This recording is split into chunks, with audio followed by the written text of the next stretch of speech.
1983. L'année charnière. Ça va tourner. 1er janvier 1983, après-midi. Une vaste immobilité. 2 janvier 1983. Une espèce de sensation de soleil qui passe à travers les mailles de la pelote ou du filet, comme si les mailles étaient plus lâches. Ce qui est le plus important en fait, c'est d'avoir la perception des obstacles. Quand ils sont matériellement perçus, ils sont déjà en voie de dissolution. Logiquement, si les rayons peuvent passer à travers les mailles d'un corps, ils doivent pouvoir passer à travers les mailles de tout le corps terrestre. Un petit bombardement divin sur cette pourriture grouillante, ce ne serait pas mal. Je pense surtout à la pourriture démocratique, entre guillemets, de l'Inde. Quand est-ce qu'elle va tomber ? Après-midi.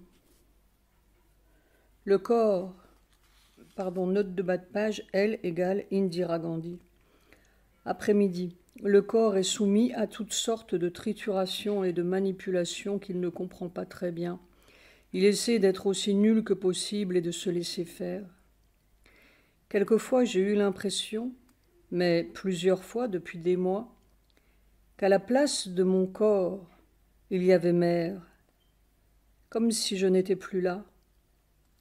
Vraiment, il essaie de disparaître ou d'être simplement un terrain d'expérience pour autre chose ou pour quelqu'un d'autre. Quelquefois, tout le corps devient d'une solidité presque effrayante, comme si un rien et tout volerait en éclats. Mais pas une solidité dure, une solidité de conscience dense à craquer. Et puis je répète, je n'ai pas besoin de moi, c'est à toi. Moi, c'est la douleur, l'ignorance, la misère. Je n'ai pas besoin de moi, je veux disparaître, me volatiliser, mais que ça soit. En fait, le jeu disparaît tout à fait là-dedans. On se sent ou on se prend pour une sorte de cobaye ou de terrain d'expérience pour ce que ça veut. Parce que de toute façon, on ne peut rien vouloir et on ne sait pas ce qu'il faut vouloir. C'est vraiment adieuvat. Et quelquefois encore, le corps est vraiment pétri, comme s'il était dans une machine à pétrin, mais c'est de la force qui tourne, retourne, monte, descend. On est comme roulé, brassé, puis tout s'immobilise, et ça recommence. Vraiment un cobaye. L'éprouvette BE 23. PS. Je pense à mère. Un besoin incorrigible d'être autre chose que ce demi-animal tout à fait insatisfaisant. 3 janvier 1983. J'imagine un livre. L'homme dans l'éprouvette, roman supragénétique ou Adieu à l'homo imbecillus. Et un dessin de couverture représentant Satprem au fond d'une grande éprouvette, avec son bras sortant latéralement par un trou dans l'éprouvette et agitant un chapeau melon noir et une petite légende « Adieu les hommes ». Le livre pourrait commencer ainsi. Nous sommes de parfaits imbéciles, tout à fait savants, etc. Il y a en moi un Voltaire tout à fait incorrigible. 4 janvier 1983. On parle d'espèces nouvelles, mais est-ce que je vais pouvoir rester ?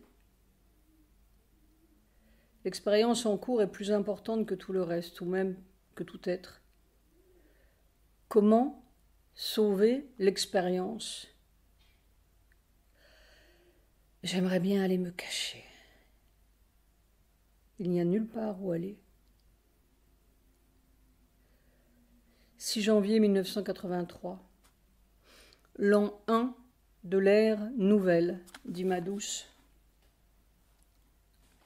Des intensités grandissantes et difficiles à supporter. Et en même temps, l'impression d'un dosage presque microscopique qui ne donne pas 1 milligramme de plus qu'il faut, mais qui s'arrête juste au dernier milligramme avant que ça n'éclate. 7 janvier 1983. On dirait que tout le travail de la veille est démoli la nuit.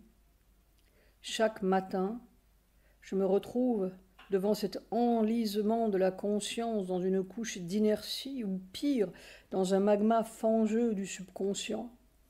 Il faut des heures pour se décoller de là. Ça finit par s'éclaircir, puis la nuit retombe et ça recommence. Où est la solution? Est-ce que cette couche-là se nettoie jamais? La seule solution, c'est l'éveil de la conscience des cellules. Mais on sent que cet éveil dépend de la dissolution, de cette couche crasseuse qui entoure et enveloppe les cellules comme dans un cocon noir. Alors,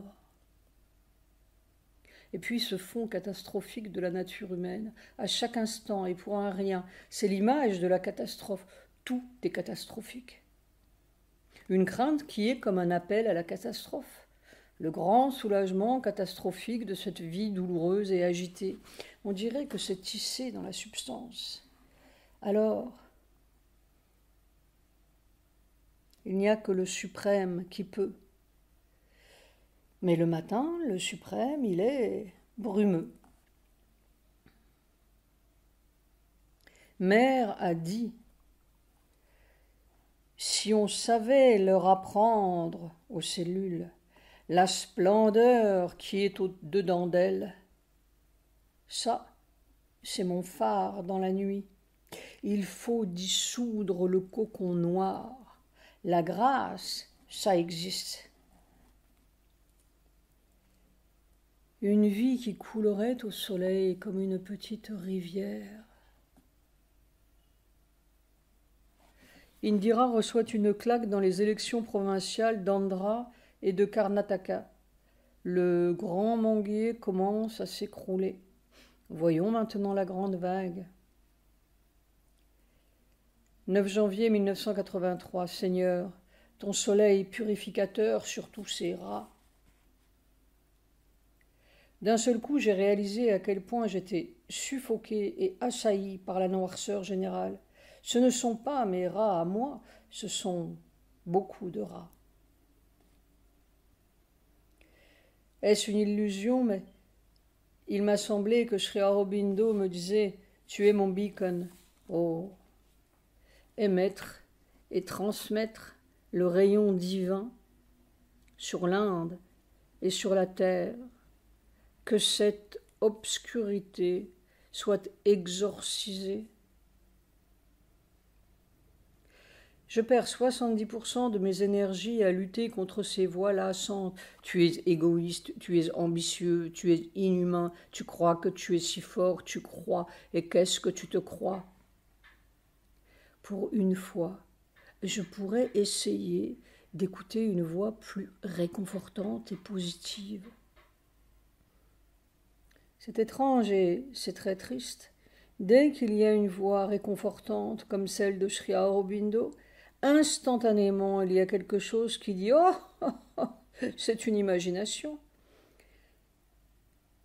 Un petit bonhomme tout seul, les yeux clos, dans une chambre, jour après jour et heure après heure, depuis 8 mois. Il faut beaucoup de courage. 10 janvier 1983. Ce matin, j'étais seulement ce tas de matière et je regardais et je me demandais, est-ce que ça va finir par une charogne nauséabonde et puis c'est tout? Je poussais et poussais cette question ou cette prière au fond du corps. Il ne disait rien. Le masque tombe, le vêtement tombe, et on va jouer de la harpe au ciel avec le bon Dieu et ses saints ou le diable selon les cas, et alors, la prochaine espèce? Recommencer dans un bébé humain qui mettra quelques 40 ans à se débarrasser du papa, de la maman et de l'arrière-grand-père et du manuel du science naturelle ou du petit chrétien, et tous les pièges, les erreurs, et on n'en finit pas, et encore la vieille charogne? Non! Mère a dit, le corps, c'est le pont. Il faut que ça se passe dans le corps et du vivant de ce corps.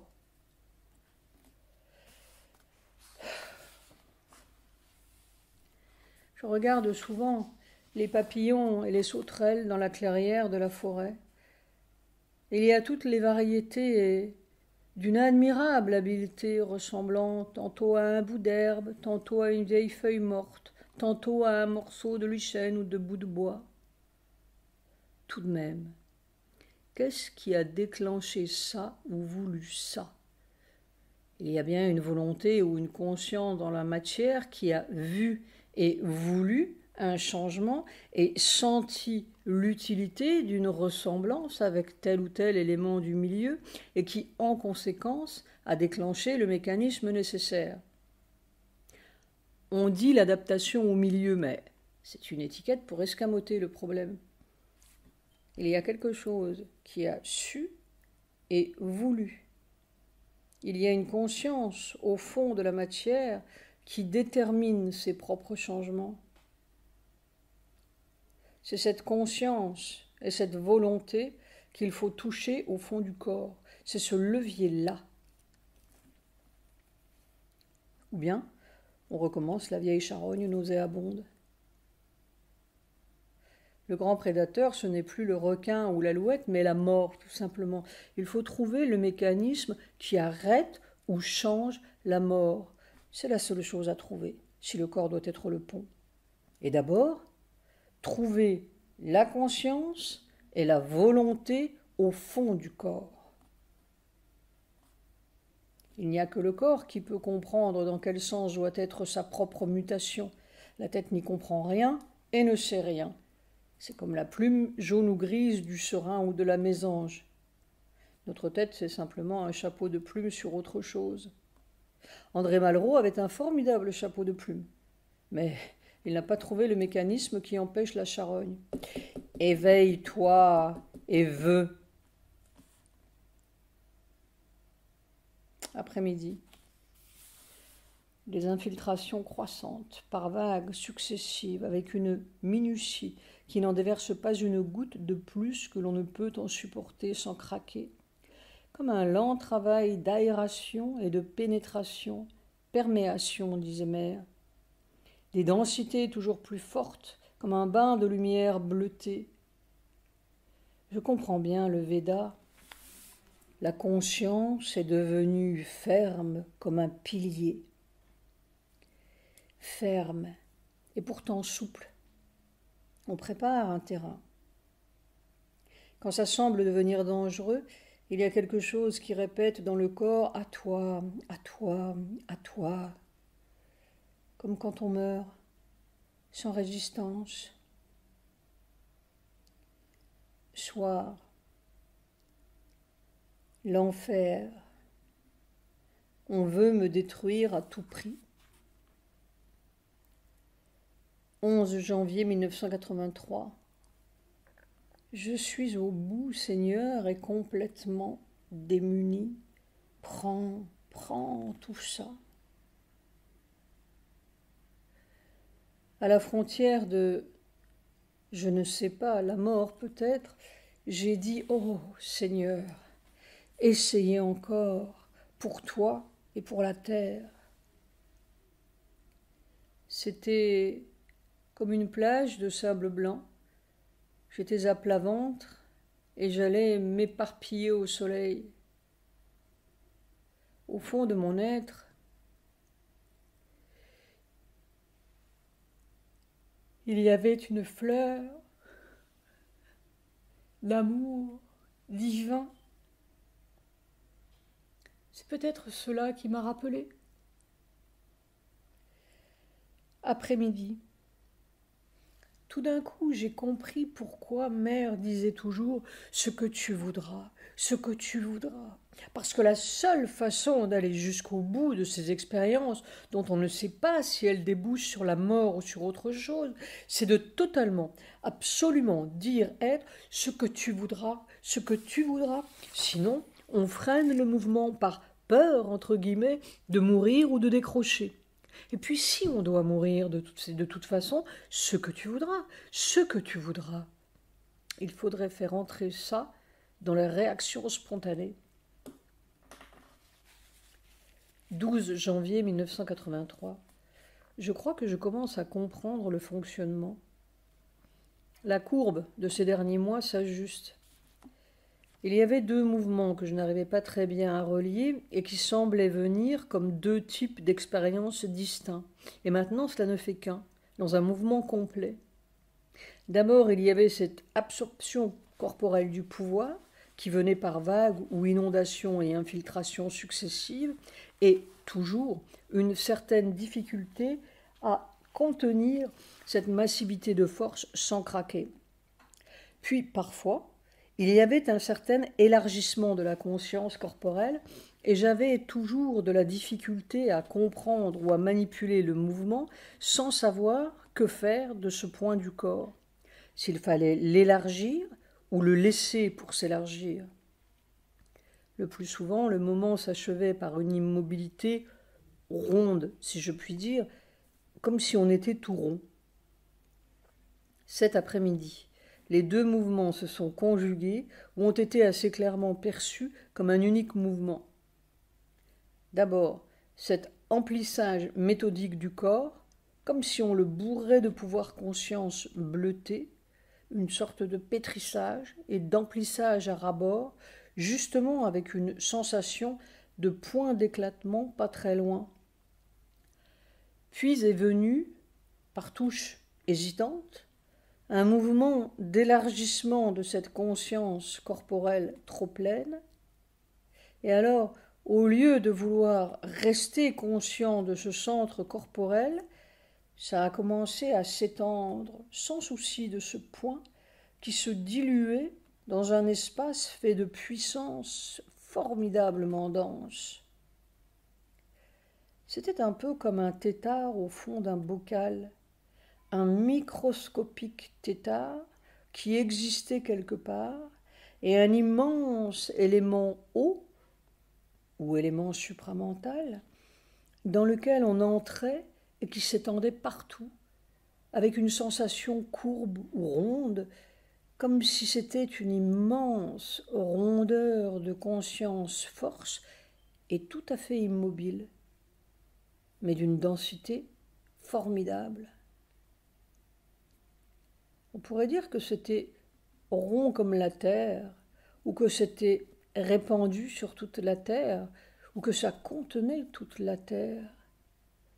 Et le corps, là-dedans, c'était le tétard microscopique, quelque part, avec lequel, cependant, on avait un lien particulier, mais pas dérangeant.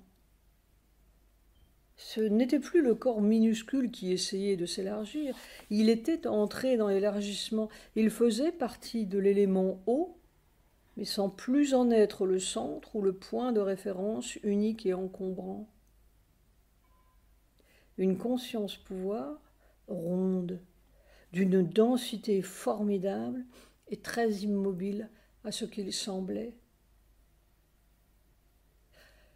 Donc, quand le corps est plein jusqu'à la gueule, si l'on ose dire, il commence, ou sa conscience corporelle commence, à se répandre ou à entrer dans la rondeur de l'élément supramental. Puis c'est rien que de la rondeur dense, immobile et lumineuse, mais pas éclatant, quelque chose de bleuté. Là, je crois qu'on arrive au commencement. Ce qui arrive au petit état pendant ce temps-là, je ne sais pas, bien qu'on ne perde pas conscience de son existence, mais on préfère l'ignorer, sinon ça éclaterait. Probablement tout ceci est une description très inadéquate. Il faudra que cela devienne plus familier. Vision de Sujata. Elle était arrivée sur un très haut plateau, comme dans les chaînes de l'Himalaya, et elle surplombait d'autres chaînes plus basses, couvertes de neige. Alors elle m'a vu devant, beaucoup plus haut, très haut, et elle me voyait escalader le dernier pic. Après, c'était le ciel, avec une grande agilité ou légèreté. Il y avait aussi un autre homme, dont Sujata ne voyait que le dos, qui essayait de grimper l'avant-dernier pic avec beaucoup de labeur. Mais ce qui l'a frappé le plus, c'est que, après, elle m'a vu redescendre avec une rapidité extraordinaire et une facilité comme en un clin d'œil, et comme si je connaissais toutes les routes. Toutes les routes m'étaient connues. Je crois que c'est une vision très importante. Cela rejoint peut-être ma vision du 21 septembre 82, lorsque j'ai vu mon corps jaillir du fond de l'océan et monter tout droit au ciel. C'était vraiment curieux à voir. Ce sont comme des jalons sur le chemin. 14 janvier 1983. Je me sens talonnée par la mort.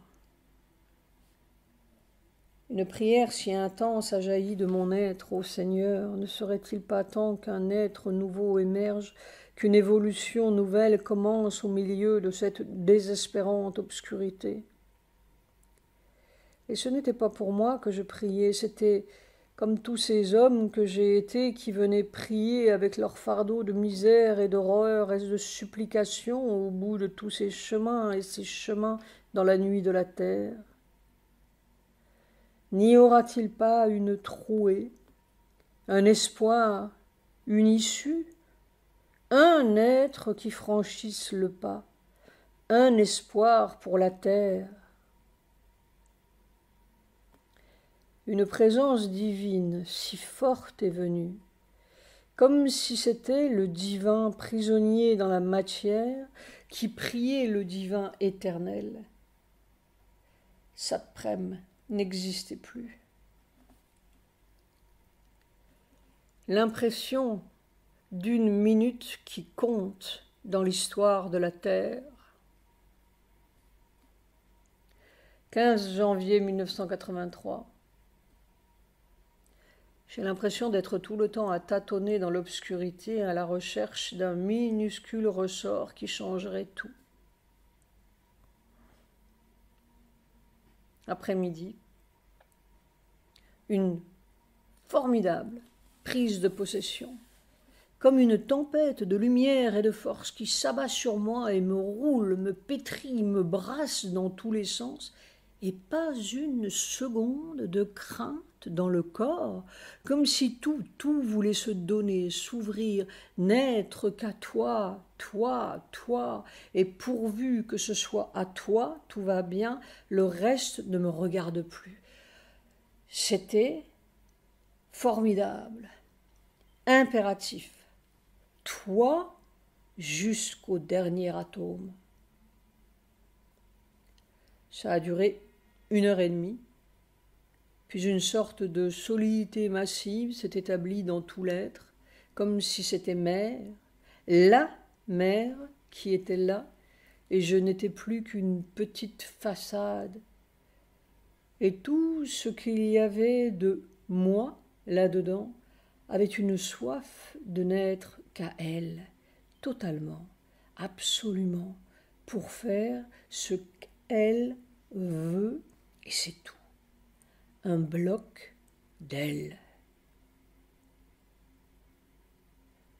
16 janvier 1983, je ne comprends pas très bien tout ce qui se passe, mais l'important n'est pas que je comprenne, l'important est que ça se fasse. L'impression d'être comme une petite image photographique, comme les photos de moi que Suzy a envoyées sans plus de réalité que cela, comme si je me souvenais de moi par une photo qui ne correspond pas très bien. Et puis quelque chose d'immense, dense, très immobile. Je est comme plaqué à la surface de ça, sans consistance, comme une feuille de papier photographique. 17 janvier 1983. L'éprouvette BE-23 est quasiment vide. Se laisser aplatir jusqu'à disparition, disait Mère. Après-midi. Le pétrissage continue. L'impression d'une action presque exclusivement mécanique qui vous pétrit du haut en bas et de bas en haut et dans tous les coins, vraiment dans un pétrin mécanique, comme dans un pétrin mécanique, presque avec violence, et une insistance particulière dans le centre sexuel qui semble être la base de l'action, ou le terrain plus spécial. Mais cela, je l'avais vu presque tous les jours depuis des mois. Note de bas de page. Sujata vient de me lire, dans un entretien de 1926 de Sri Aurobindo avec Pavitra, un passage où Sri Aurobindo dit que le centre sexuel Ojas est une aide et un facteur très important pour la transformation des cellules et des fonctions physiques.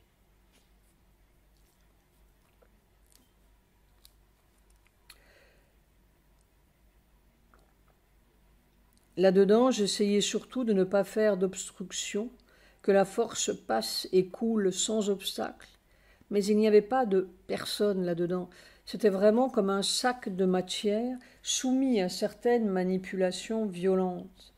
Pas violentes, mais irrésistibles, impérieuses. Puis peu à peu, l'action s'est ralentie, comme si la coulée de force devenait plus épaisse, comme du minerai fondu, mais sans chaleur. L'impression d'une masse de force, avec un grand F. Puis lentement, tout s'est immobilisé et tout ce sac de matière était comme un bloc de puissance coagulée et immobile, vaguement lumineuse. Une sorte d'impression que cette immobilité massive doit conduire quelque part, si on peut la supporter assez longtemps. Dans tout cela, aucun mouvement psychologique, simplement de la matière qui essaie de se laisser faire aussi totalement que possible. Psychologiquement, une acceptation totale avec la connaissance que c'est toi, Mère Sri Aurobindo, et plus du tout de crainte. Il se passe quelque chose. Ce qui dérange le plus, c'est ce besoin de noter, de suivre, entre guillemets, le mouvement. Et en même temps, je sens ce besoin. Je ne sais pas quoi faire. C'est le restant atavique du chimiste qui tient à ses observations. J'ai joué avec des éprouvettes avant d'apprendre à lire. C'était dans le vieux labo du boulevard Montparnasse. Mais puisque mon père était chimiste, je n'ai jamais voulu apprendre la chimie. Elle se venge maintenant. Quand c'est immobile, il n'y a plus de sensation de paroi. Je me demande si les parois ne sont pas constituées par les perpétuelles trépidations et vibrations du mental dans la matière. Sans mental, la matière est ouverte. 18 janvier 1983. Ce matin, pourtant l'heure la plus lourde, il y avait une sorte d'enthousiasme dans la conscience corporelle, comme si elle se disait « la plus merveilleuse aventure du monde, prêter sa matière à l'expérience de demain, être le terrain d'expérience d'une nouvelle manière d'être sur la terre. » Le corps, vraiment, sentait que c'était une merveilleuse aventure, et il se donnait avec une joie tout ensoleillée, comme un enfant qui court à l'aventure. La plus grande aventure du monde. Comme si la vieille passion aventureuse de mon enfance retrouvait tout d'un coup son sens plein et physique. Quelle joie c'était de découvrir un à un les rochers submergés de la passe de Konguel, et comme le cœur battait en longeant la première balise noire. On dirait que je comprends pourquoi mère m'a fait breton. Chaque fois que la route de maintenant recoupe le chemin de mon enfance, je suis sûre d'être dans le vrai. C'est comme un pétillement dans le corps. La joie est la clé. Tous les fantômes et les épouvantails humains s'évanouissent comme s'ils n'avaient jamais été. La vie mentale humaine est une aberration. Après-midi. Une pression presque effrayante. Impression d'être gonflé comme un bibendum, mais un gonflement qui déborde mon corps et l'englobe, sous pression, et une immobilité extraordinaire, comme un éclatement qui n'éclate pas. Supportable seulement dans une totale immobilité. On est tout rond, dans un gonflement à éclater, suspendu dans une immobilité au bord de je ne sais quoi. Il fallait que je rassure mon corps, je lui répétais « T'inquiète pas, c'est mère et Sri Aurobindo ». Au bout d'1 heure et demie, j'en avais assez. Il a fallu plusieurs stades ou paliers pour regagner mon état ordinaire très doucement. Une reprise sans transition m'aurait peut-être tout fait craquer. Je ne sais pas tout ce que cela veut dire ou prépare. On dirait un poisson des profondeurs, toujours. Que dirait un poisson des profondeurs, soudain catapulté à la surface? C'est cette différence de densité qui est très difficile. 19 janvier 1983. Ce que le Seigneur fait est bien fait. Doum a toujours marché avec courage.